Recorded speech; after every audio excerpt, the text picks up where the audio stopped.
page 7. You have the note G. Thumb. 1, 2, 3. You got 4 holes that need to be covered. Make sure that you are covering them.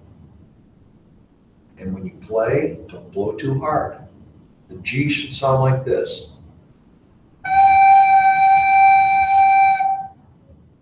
Doesn't sound like that, make sure you have the holes covered correctly.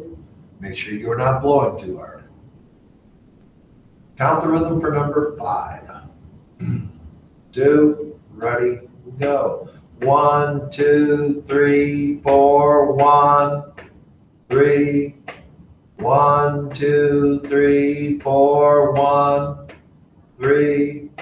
That's the end. Now play number 5. Uses the G all the way through. 2, ready, go.